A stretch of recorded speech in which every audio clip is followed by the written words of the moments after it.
할렐루야. 주님의 은혜와 평강이 성도님들 가정과 일터마다 함께 하시기를 축복합니다. 옆 사람과 인사 나누겠습니다. 마라나타.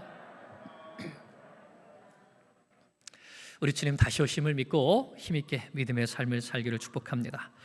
오늘 주신 말씀 의지해서 하나님을 힘써 의지하라 하는 제목으로 말씀을 증거합니다. 오늘은 마더스데이이면서 또 어버이 주일이기도 합니다. 우리 중고등부 학생들이 작년 성도님들께 이렇게 카네이션을 달아주었습니다. 예쁘죠? 네.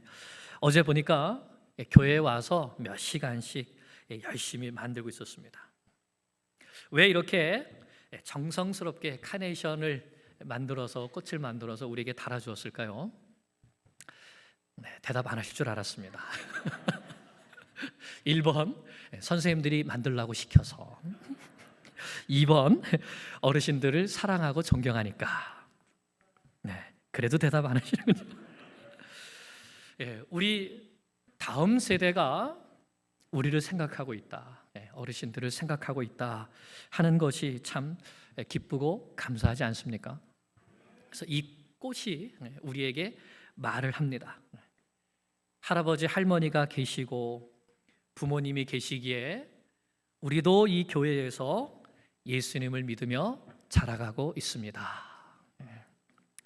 우리는 어른 아이 할 것 없이 모두가 한 믿음 한 소망을 가진 한 사랑의 공동체입니다. 우리 교회 안에 하나님의 사랑이 더 풍성하게 또 대대로 넘쳐나기를 간절히 축복합니다. 이번 주간에는 자녀들 또 손주들 열심히 축복해 주시고 칭찬해 주시고 기도해 주시기 바랍니다. 하나님께서 왜 우리에게 이 여호수아서 말씀을 주셨을까요? 그 옛날 이스라엘 백성들이 가나안 땅을 정복하려고 싸웠던 이야기가 왜 오늘 우리에게 필요할까요? 그것은 그때나 지금이나 하나님의 백성들은 늘 전쟁을 하면서 살아가기 때문입니다. 성경은 인생을 전쟁이라고 말씀합니다. 무슨 전쟁일까요? 영적 전쟁이라고 말씀하죠. 에베소서 6장 말씀을 보면 우리의 싸움은 눈에 보이는 혈과 육, 우리 눈에 보이는 사람을 상대하는 싸움이 아니라 보이지 않는 영적 존재들, 이 어두운 세상의 주관자들과 또 악한 영들을 상대하여 싸우는 싸움이라고 말씀했습니다. 그리고 이 싸움은 매일 날마다 쉼 없이 싸우는 싸움입니다. 이 싸움에서 옛사람이 이기면 우리의 옛사람을 따라서 악한 정욕과 욕심을 따라서 분을 내고 노여하고 악의와 비방과 부끄러운 말과 모든 불의한 행동들을 하면서 살게 되죠. 반면에 새 사람이 이기면 예수 그리스도를 따라 긍휼과 자비와 겸손과 온유와 오래 참음과 용서와 사랑의 삶을 살게 됩니다. 여러분은 어느 쪽이 이길 때가 많습니까? 분명한 것은 우리는 이길 때도 있고 질 때도 있다는 것입니다. 하나님은 우리가 이기기를 원하십니다. 그래서 오늘 이 여호수아 말씀을 주신 것이죠. 오늘도 이 주신 말씀을 통해서 우리가 이 영적인 전쟁에서 승리하는 기쁨을 맛보며 살아갈 수 있기를 축복합니다. 이 싸움에서 이기기 위해서 중요한 것은 나는 누구인가? 나는 누구를 신뢰할 것인가? 나는 무엇을 의지할 것인가? 이것을 결정하는 것입니다. 지금까지 전쟁을 보면 여리고와 또 아이성 전투에 이어서 남부 연합군과의 전투에 이르기까지 여호수아와 이스라엘 군대가 승승장구했습니다. 여호수아 10장 28절부터 말씀을 보면 여호수아가 싸워서 이긴 도시들의 이름이 쭉 기록되어져 나오고 있습니다. 가나안 남부 지방에 있는 도시들인데 림나, 라기스, 게셀, 에글론, 헤브론, 드빌, 그리고 그 밑에 가데스 바네아 지역까지 남쪽 지역을 다 점령을 했습니다. 42절이 이렇게 정리하죠. 이스라엘의 하나님 여호와께서 이스라엘을 위하여 싸우셨으므로 여호수아가 이 모든 왕들과 그들의 땅을 단번에 빼앗으니라, 이렇게 말씀했습니다. 단번에 빼앗고 다시 길갈 진영으로 돌아온 것이죠. 이렇게 가나안 중부 지방과 또 남부 지방에 이르기까지 여호수아의 군대에 의해서 정복당하게 되니까 이제 가나안 북부 지방의 왕들이 긴장했습니다. 특히 이 북부 지방의 가장 큰 성읍인 이 하솔이라고 하는 성읍, 그 하솔 왕 야빈이 긴장하고 또 그를 중심으로 이들이 모이기 시작하죠. 이 하솔이라고 하는 성읍은 갈릴리 호수 북쪽에 있는 성읍인데요, 그 당시에 가나안의 머리라고 불릴 만큼 큰 성읍이었습니다. 여리고 성하고 비교해 보면 여리고 성의 한 25배 정도 되는 크기를 가진 성읍이었다고 합니다. 이 하솔 왕 야빈이 북쪽 산지와 동쪽과 서쪽에 사는 가나안 족속, 아모리 족속, 헷 족속, 브리스 족속, 여부스 족속, 히위 족속, 하나님께서 약속해 주셨던, 아브라함에게 약속해 주셨던 그 족속들의 이름이 여기 다 나오죠. 이들에게 사람을 보내서 우리 함께 힘을 합해서 이스라엘을 무찌르자라고 했습니다. 아마 그들은 그렇게 모여서 군대를 헤아려 보니까 이 연합군들이 말씀해 보면 해변에 수많은 모래 같았고 말과 병거도 힘이 많았더라, 이렇게 말씀하고 있습니다. 이렇게 모인 수많은 군사들과 말과 병거들을 보면서 아마 스스로들 자랑스러워했겠죠. 야, 이 정도면 됐다. 우리가 이 정도 군사와 또 이 정도의 말과 병거를 가지고 있다면 이제는 저 여호수아와 이스라엘 군대를 우리가 무찔러 이길 수 있겠지 하는 확신을 했을 것입니다. 그래서 모두 함께 모여서 이스라엘과 싸우려고 메론 물가에 진을 쳤습니다. 자, 이들은 무엇을 의지했습니까? 자기들의 군대와 군사의 숫자와 말과 병거를 의지했죠.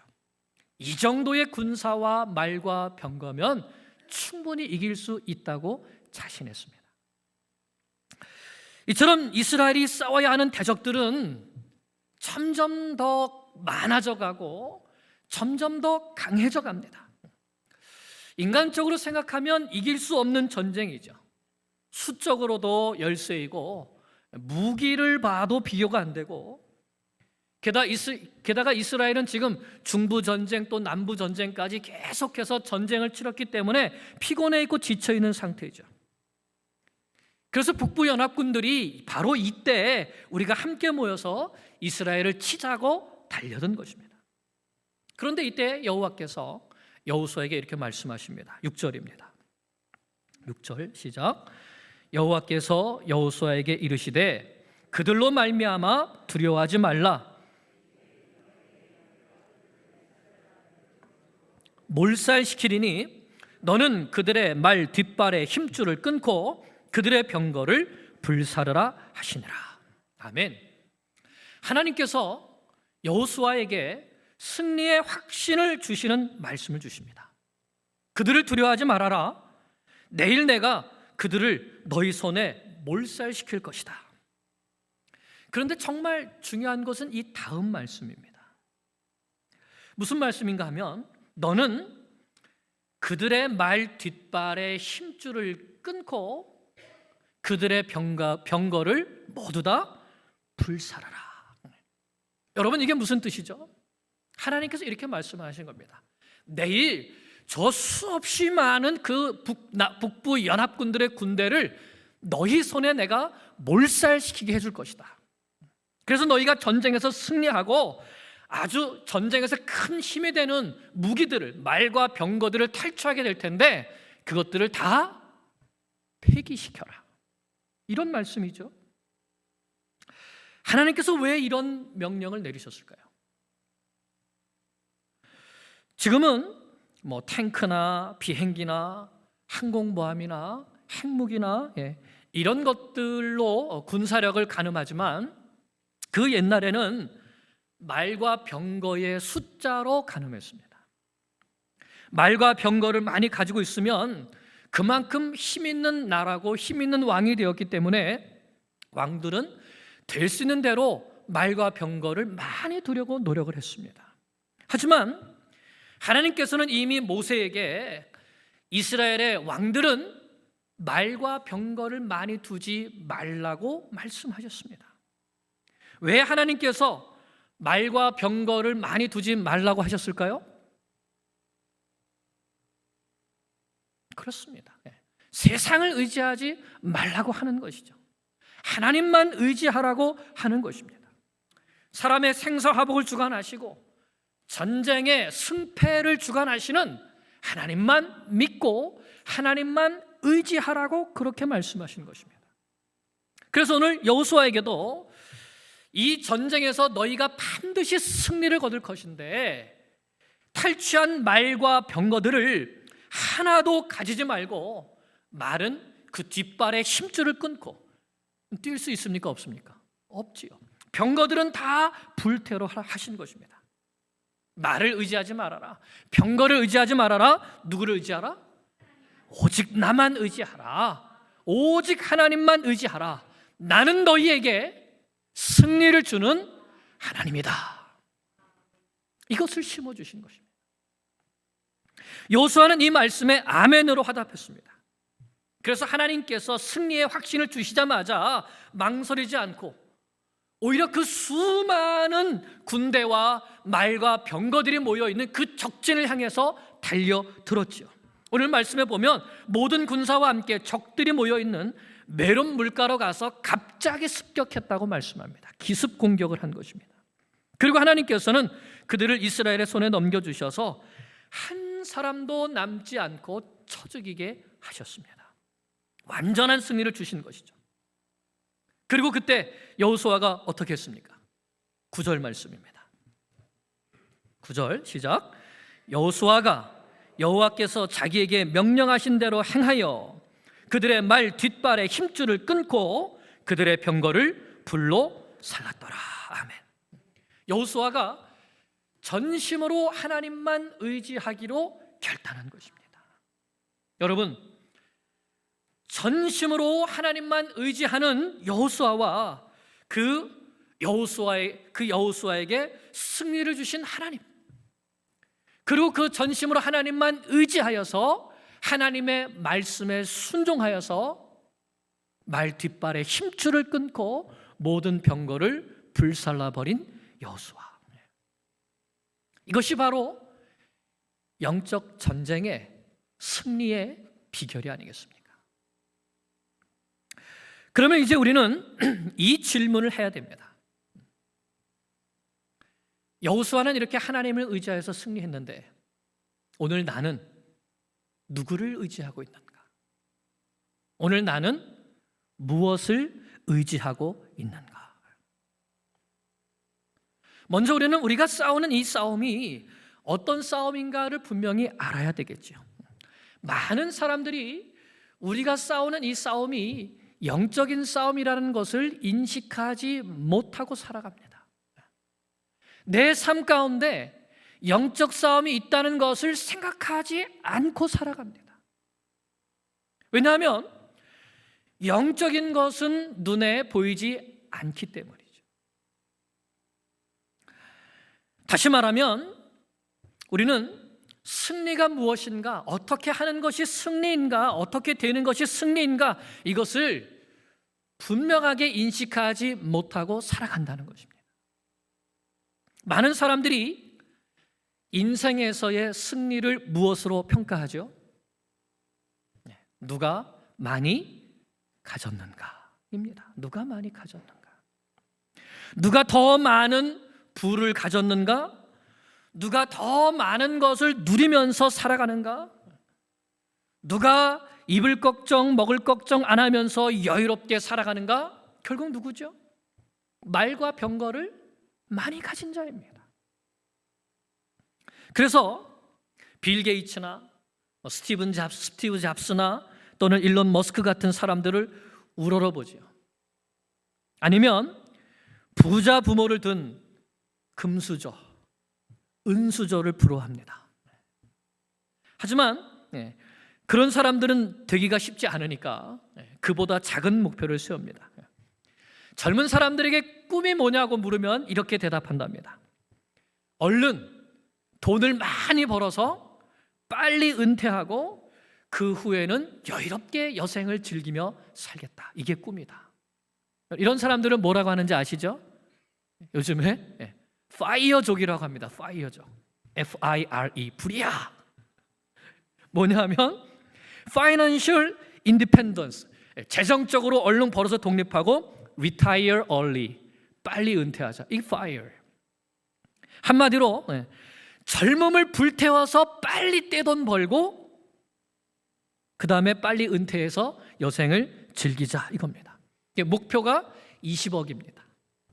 200만 불. 200만 불 빨리 벌어놓고 그래서 그거 벌 때까지는 안 먹고 안 입고 안 쓰는 거예요. 안 놀고 여기저기 투자하고 그리고 여생을 즐기자. 이게 인생의 목표이고 그렇게 한 사람이 인생에서 승리한 사람이랍니다.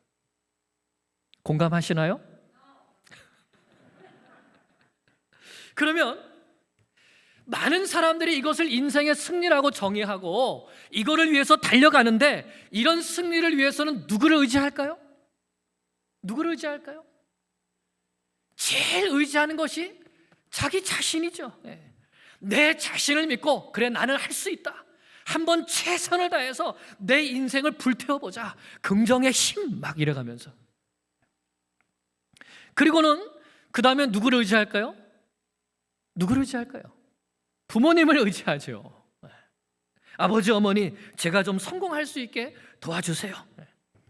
그리고는 모든 인맥을 총동원합니다. 학연, 지연, 혈연을 의지하여서 내가 좀 성공할 수 있도록 나를 도와달라고. 잘 도와줄까요? 그래, 너 한번 어디 성공해보고 잘 살아봐라. 그리고 다 밀어줄까요? 그렇지 않은 것이 이 세상이라는 것을 우리는 잘 알고 있습니다. 그래서 경쟁 사회라고 하는 것이죠. 그런데 그런 경쟁을 뚫고 정말 성공했다고 생각해 보십시오. 한 1,000만 불 정도 벌어놓고 이제는 여생을 충분히 즐기면서 살 수 있는 준비를 해놨다고 생각해 보십시오. 자, 그러면 인생에서 승리했을까요?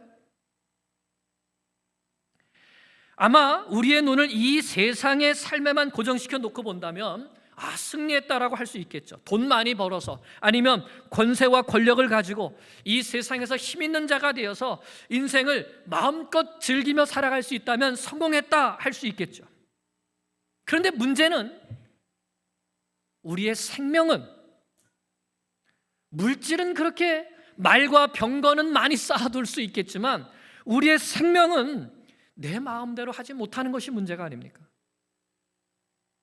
내가 몇 살까지 열심히 벌고 몇 살부터는 인생을 즐기고 살고 내가 스케줄을 짜놨는데 그게 내 마음대로 안 된다는 것이 문제입니다. 그것이 바로 예수님께서 말씀해 주신 어리석은 부자의 비유가 아닙니까? 누가복음 12장에서 예수님께서 한 부자에 대해서 비유로 말씀해 주십니다. 한 부자가 풍년을 맞아서 곡식을 쌓아둘 것이 없을 정도로 많은 이 재물을 얻게 되었습니다. 그러자 지금 있는 곡간을 헐고 더 크게 내 곡간을 지어서 더 많이 쌓아두자라고 생각했습니다. 그리고는 스스로에게 이렇게 말하는 것이죠. 내 영혼아, 여러 해 쓸 물건을 많이 쌓아두었으니 평안히 쉬고 먹고 마시고 즐기자 그랬습니다. 그런데 하나님께서는 뭐라 그러셨죠? 어리석은 자요, 오늘 밤에 내가 내 영혼을 도로 찾으리니 그러면 내 준비한 것이 누구의 것이 되겠느냐 하셨죠. 하나님은 파이어족이 되는 것을 인생의 목표로 삼아가고 있는 사람들을 어리석은 자요 이렇게 말씀하신 것입니다. 왜냐하면 자기를 위하여 아무리 많은 재물을 쌓아놓는다 할지라도 하나님께서 그날 밤 부르시면 하나도 써보지 못하고 세상을 떠나가야 하기 때문입니다. 피땀 흘려 벌어놓은 것을 하나님께서 딱 치시면 하나도 쓰지 못하고 떠나갈 수밖에 없는 것이죠. 생명은 하나님의 손에 있기 때문입니다. 그런데도 사람이 어리석습니다. 그것을 알지 못하고 잘 먹고 잘 살기 위해서 물질을 모으려고 아등바등 먹을 것 안 먹고 입을 것 안 입고 살아가죠. 조금이라도 더 내 손에 넣기 위해서 늘 싸우며 살아갑니다.